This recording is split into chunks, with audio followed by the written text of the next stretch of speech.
संसदमा प्रचण्डतिर हेर्दै माधव कुमार नेपालले भने प्रधानमन्त्रीको प्रतिबद्धता बोली र व्यवहारमा एकता कायम होस्। प्रदेश सरकार बाँडफाँडप्रति नागरिक उन्मुक्ति पार्टीको असन्तुष्ट 24 घण्टे डेडलाइन। कुनै बेला मेरो नाम लिन निषेध गरिएको ठाउँमा उभिँदा नौलो अनुभूति भइरहेको छ। सिक्किम राउतको भनाई। गण्डकीको मुख्यमन्त्रीमा खगराजको दाबी पेश। दीपक मनाङ्गेको पनि समर्थन। संसदको पहिलो सम्बोधनमा रञ्जिता श्रेष्ठले मागिन् रेशम चौधरीका लागि न्याय। एमाले कांग्रेस माओवादीको कार्यकर्ता नभएकै कारण रेशम चौधरीलाई झुट्टा मुद्दा लगाइएको रञ्जिता श्रेष्ठको आरोप। मेरो नाम लिन समेत डराउँथे मान्छे, अहिले म खुल्ला रूपमा सांसद भई। रेशम चौधरी। सांसद बराललाई राखेब कर्मचारी संघको बधाई तथा शुभकामना।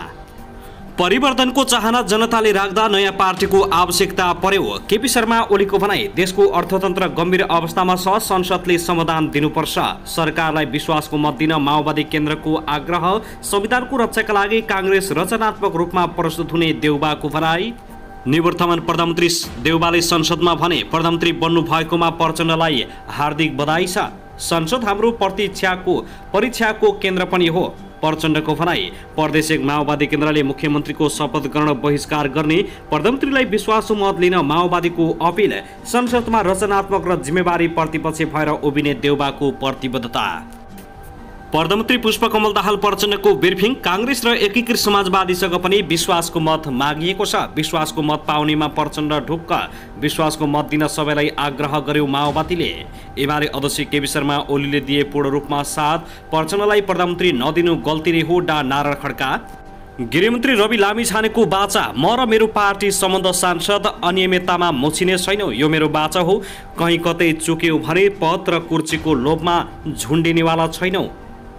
रविको प्रतिबद्धता। काम गर्दा गल्ती भई राजीनामा दिन्छौं। हामीले पाएको मत निराशाको होइन, आशाको मत हो। परिवर्तनको चाहना जनताले राख्दा नयाँ पार्टीको आवश्यकता परेको ओलीको दाबी। प्रतिनिधि सभामा ओलीले सरकार र सांसदहरूलाई सुनाए समस्याको चाङ। कुर्सीका लागि गोटी चालाचाल नगरौं, लेट्स वर्क टुगेदर। ओलीले प्रचण्डलाई भने विश्वासको मत लिँदै हुनु छ, सहज परिस्थिति भने छैन। देशका यी स्थानमा हुस्सु चिसोले जनजीवन प्रभावित। लखनऊमा बस दुर्घटना। भारतबाट नेपालतर्फ आउँदै गरेको बस दुर्घटना हुँदा 4 नेपालीको मृत्यु, 14 जना घाइते। पाल्पामा ट्र्याक्टर दुर्घटना, 1 जनाको ज्यान गयो। भारतबाट कैलाली आइरहेको थियो बस। र 3 महिलाको हत्या आरोपमा भारतीय दम्पति प्रहरीको नियन्त्रणमा। नागरिकता किर्ते गर्ने ओडा अध्यक्ष प्रहरीले पक्राउ गर्यो। नवराज चालिसी र माधव पौडेललाई यस वर्षको वियोगी पत्रकारिता पुरस्कार दियो। शीतलहरले मध्य तराईका विद्यालय खुल्ने समय सर्यो। तुइन व्यवस्थापनको 7 वर्ष पुल बन्ने योजना बनिरह्यो, तर नागरिक सधैँ नदीमा बगिरहे। अब हेर्नुहोस् पूरा समाचार।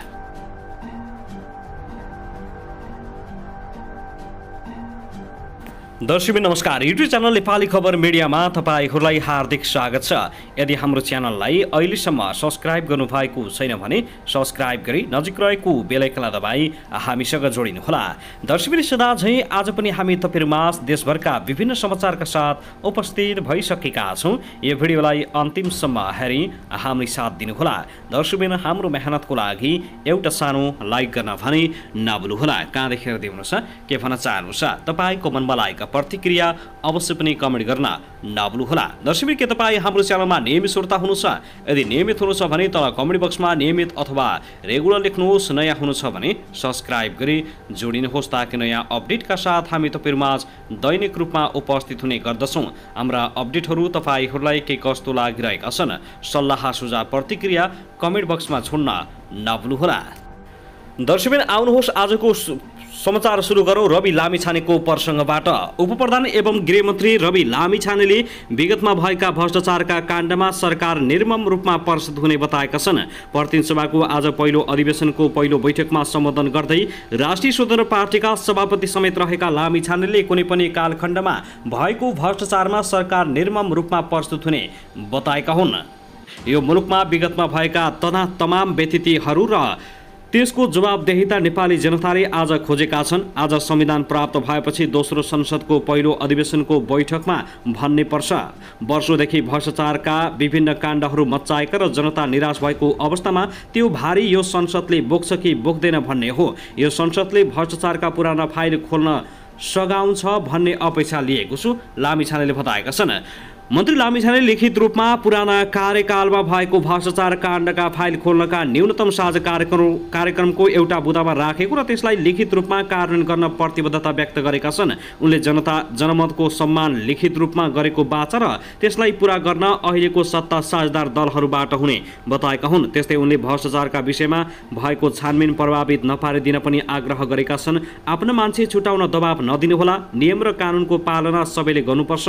कुनै पनि किसिमको अनियमितता हामीबाट हुनेवाला छैन, कुनै काण्डमा मुछिने छैनौँ। हामीलाई मतदान गर्ने मतदाताहरूको शिर निहुराउने काम गर्ने छैनौँ, लामिछानेको बाचा छ।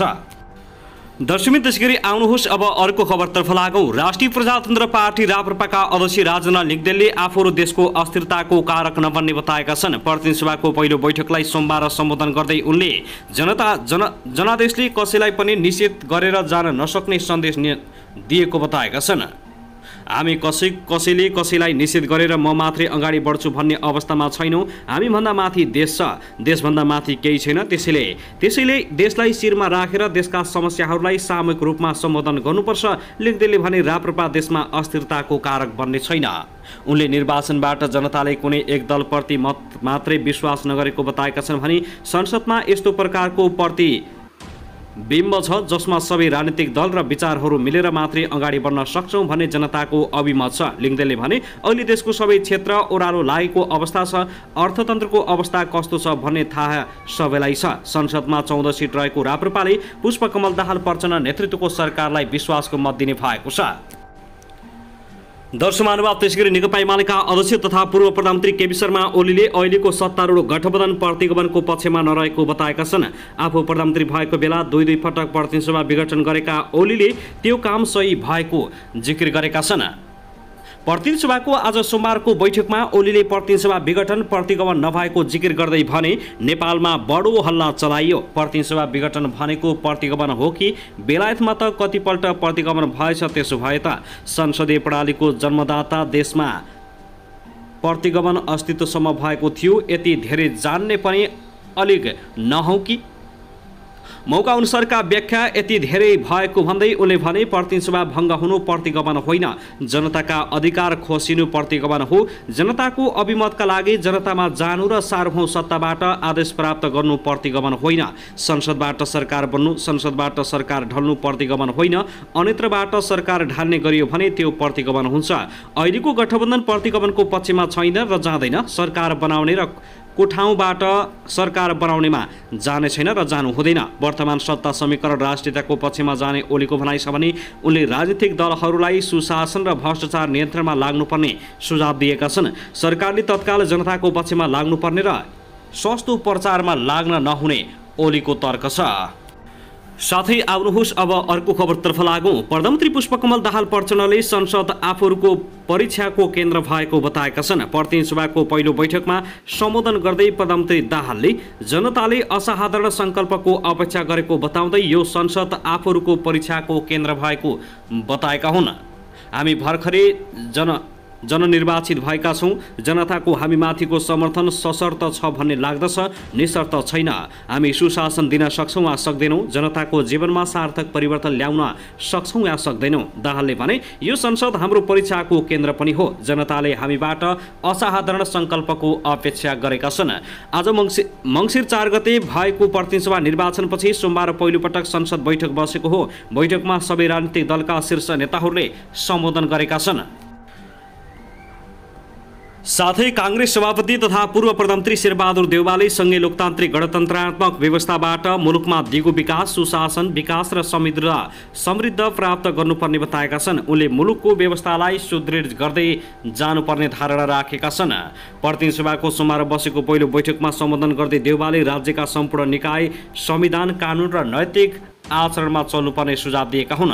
प्रतिनिधि सभाबाट नेपाली जनताले धेरै अपेक्षा गरेका छन्। हाम्रो आगामी यात्रा स्पष्ट हुन जरुरी छ। सङ्घीय लोकतान्त्रिक गणतन्त्रात्मक व्यवस्थाबाट दिगो शान्ति, सुशासन, विकास र समृद्ध प्राप्त गर्नु हामी सबैको साझा लक्ष्य हो। सङ्घीय लोकतान्त्रिक गणतान्त्रिक व्यवस्थाको सुदृढीकरण आजको आवश्यकता हो। यसका लागि संविधानको रक्षा, संविधानको भावना अनुरूप कार्यान्वयन आजको आवश्यकता हो। उनले भने संविधानको कार्यान्वयन गर्न धेरै नीति तथा कानुन निर्माण गर्न बाँकी छन्। संविधानको रक्षा र त्यसका लागि नीति कानुन बनाउनु छ। लोकतन्त्रको उन्नतका निमित्त संविधान कानुनका साथै नैतिक आचरणको विशेष महत्त्व हुन्छ। प्रतिनिधि सभाले आफ्नो ऊर्जा नेपाल र नेपाली जनताको हितमा लगाउनु पर्ने देउबाको ठम्याइ छ। उनले प्रधानमन्त्रीमा नियुक्ति भएकोमा माओवादी अध्यक्ष पुष्पकमल दाहाल प्रचण्डलाई बधाई तथा शुभकामना दिएका थिए। त्यस्तै सांसदहरूलाई पनि उनले शुभकामना दिएका छन्। दर्शकवृन्द, त्यसैगरी आउनुहोस् अब अर्को खबरतर्फ लागौँ। भारतको गुजरातबाट कैलालीको टिकापुरतर्फ आउँदै गरेको बस आज हिजो आइतबार राति भारतको लखनऊ नजिकै उन्नाउ भन्ने ठाउँमा दुर्घटना भएको छ। प्रारम्भिक जानकारी अनुसार बसमा यात्रु र 4 जना नेपालीको मृत्यु भएको छ। बसमा यात्रु र टिकापुरका स्थानीय भूपेन्द्र साउदका अनुसार 4 जनाको मृत्यु भएको छ र उनीहरूको परिचय खुलेको छैन। बसमा सवार अन्य केही घाइते भएका छन्। बसमा 66 जना यात्रु रहेको खबर बाहिरिएको छ। लखनऊदेखि 30 किलोमिटर अगाडि बस दुर्घटना भएको हो। उक्त बस अर्को बससँग ठोकिएर दुर्घटना भएको साउदले बताएका छन्। बस नम्बर खुलेको छैन। टिकापुरबाट भारतको गुजरात, सुरत लगायतका क्षेत्रबाट नेपालीहरूलाई ओहोर दोहोर गर्न भारतीय बसहरू सञ्चालन हुने गरेका छन्, तर उनीहरू स्वैच्छिक रूपमा सञ्चालन हुन्छन्। सुदूरपश्चिम बस व्यवसाय समिति धनगढी काउन्टरका प्रतिनिधिले समितिसँग त्यसरी भारतबाट सञ्चालन हुने बस यातायातबारे कुनै जानकारी नभएको र जवाबदेही पनि नहुने बताएका छन्। जिल्ला प्रहरी कार्यालय कैलालीका प्रवक्ता वेद प्रसाद जोशीले घटनाबारे अनौपचारिक जानकारी आएको भए पनि यथार्थ थाहा नभएको र बुझ्ने कार्य भइरहेको बताएका छन्। यसरी सञ्चालन हुने बस सेवाबारे आफूहरूलाई जानकारी पनि नहुने उनको भनाइ छ। उनले भने दुर्घटना भयो भन्ने समाचार आएको छ, तर उता भारततर्फबाट आधिकारिक केही खबर भने आएको छैन। स्थानीयका अनुसार यसरी भारत ओहोर दोहोर गर्ने बसहरू यहाँका समिति तथा बस व्यवसायीहरू आबद्ध हुँदैनन्। नेपाली बसहरू पनि त्यसरी सञ्चालन हुँदैनन्। यहाँका स्थानीय युवाहरूले यात्री खोज्ने र पठाउने चाँजोपाजो गर्ने गर्छन् र उनीहरूले त्यस बापत निश्चित प्रतिशत पारिश्रमिक पाउने गर्दछन्। प्रहरीका अनुसार यसरी सञ्चालन हुने बस व्यवसाय अवैध रूपमा देखिएको छ। त्यसैगरी आउनुहोस् अब अर्को खबरतर्फ लागौँ। शिक्षिकाको लापरवाहीले विद्यार्थीको मृत्यु भएपछि सिराहामा तनाव सिर्जना भएको छ। विद्यार्थीको मृत्युपछि विद्यार्थीको आन्दोलन उग्र बन्दा प्रहरीले असुर ग्यास तथा हवाई फायर गरेको छ। प्रहरीले आन्दोलनलाई नियन्त्रणमा लिन 6 राउन्ड हवाई फायर र करिब 10 राउन्ड असुर ग्यास प्रहार गरेको सिराहाका प्रहरी प्रवक्ता प्रहरी नायब उपरीक्षक सुभाष बुढाथोकीले जानकारी दिएका छन्। मिर्चिया नगरपालिका 6 मा रहेको सगरमाथा स्कुलले कक्षा 8 मा अध्ययनरत छात्रा सिर्जना कुमारी महराको स्पिरिट सेवनबाट मृत्यु भएको हो। शुक्रबार औषधि खानका लागि उनले पानी मागेपछि शिक्षिका अम्बिका लम्सालले माउन्टेन ड्यूको बोतलमा रहेको स्पिरिट दिएकी थिइन्। सिर्जनाले पानी ठानेर स्पिरिट खाएपछि बेहोस भएकी थिइन्। उपचारको लागि उनलाई कर्जनहाको फुलकुमारी महतो मेमोरियल अस्पतालमा लगेकोमा उपचारको क्रममा शनिबार साँझ मृत्यु भएको हो। घटनाको विरोधमा आइतबार विद्यार्थीहरू मिर्चियामा राजमार्ग बन्द गरेर प्रदर्शन गरिरहेका छन्। विद्यार्थी र स्थानीयले ढुङ्गामुढा गरेपछि प्रदर्शनलाई नियन्त्रणमा लिन प्रहरीले हवाई फायर र असुर ग्यास प्रहार गरेको प्रवक्ता बुढाथोकीले जानकारी दिएका हुन्। यस प्रदर्शनमा प्रहरीतर्फ 8 जना घाइते भएको प्रवक्ता बुढाथोकीले बताए भने प्रहरीले घटनाको अनुसन्धानका लागि शिक्षिकालाई नियन्त्रणमा लिएको छ। दर्शकवृन्द, त्यसैगरी आउनुहोस् अब अर्को खबरतर्फ लागौँ। 17 वर्षीय किशोरीलाई बलात्कार गरेको अभियोगमा 19 वर्षीय किशोर प्रहरीको नियन्त्रणमा परेका छन्। बलात्कार गरेको अभियोगमा प्रहरीले सिन्धुली फिक्कल गाउँपालिका 6 घर भई ललितपुर महानगरपालिका 24 धापा खेल बस्ने 19 वर्षीय देवबहादुर नेपालीलाई पक्राउ गरेको हो।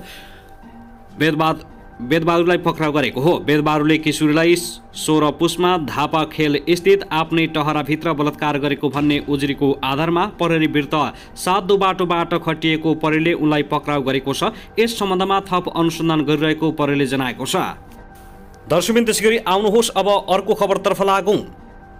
नेकपा माओवादी केन्द्र र नेपाल समाजवादी पार्टी नेसपा बीच छुट्टै एकता गर्ने गृह कार्य अगाडि बढेको छ। एकता पहलकै लागि माओवादी केन्द्रले पार्टी उपाध्यक्ष कृष्णबहादुर महराको नेतृत्वमा 5 सदस्यीय वार्ता टोली गठन गरिसकेको छ। नेसपाले पनि समाजवादी ध्रुवीकरणका लागि वार्ता टोली बनाउँदैछ। त्यसका लागि नेसपा राजनीतिक समितिको बैठक जारी छ। प्रधानमन्त्री समेत रहेका माओवादी अध्यक्ष पुष्पकमल दाहाल प्रचण्ड र नेसपा अध्यक्ष बाबुराम भट्टराई पार्टी एकता सकेसम्म छिटो गर्ने योजनामा रहेका छन्। त्यसका लागि दुवै अध्यक्षबीच निरन्तर छलफल भइरहेको छ। वार्ता टोलीका सदस्य गिरिराजमणि पोखरेलले दुई दलबीच छिट्टै एकता हुने जानकारी गराएका छन्। टोलीका संयोजक कृष्णबहादुर महराज महराको नेतृत्वमा छिट्टै बैठक बसेर कार्ययोजना बनाउने गृह कार्य हुँदैछ। माओवादी केन्द्रका एक पदाधिकारीका अनुसार भट्टराई एकता छिट्टै हुनुपर्छ भन्ने पक्षमा देखिएका छन्। चुनाव सकेको 2 महिना बित्न लागिसक्यो। सङ्घ र प्रदेशमा सरकार बनाउने काम पनि अगाडि बढिसक्यो। अब हामीले एकता गर्न थप ढिला गर्नु हुँदैन, भट्टराईले उद्धृत गर्दै ती नेताले भने। 9 असोज 2072 मा माओवादी परित्याग गरेका बाबुराम भट्टराई 7 वर्षपछि घर फर्किने क्रममा छन्। घर फर्कदा उनको स्थान के हुन्छ भन्ने धेरैको चासो छ। माओवादी केन्द्रका एक पदाधिकारीका अनुसार उनले वरिष्ठ नेता वा सम्मानित नेताको भूमिका पाउनेछन्। ओरियत क्रममा भट्टराई दोस्रो स्थानमा रहनेछन्। उनलाई दोस्रो ओरियत दिने विषयमा पार्टीमा असन्तुष्ट रहेको पनि ती नेताले जानकारी गराए भने भट्टराईले यही पद पाउनुपर्छ भनेर दाबी नगरेको पनि उनको भनाइ छ।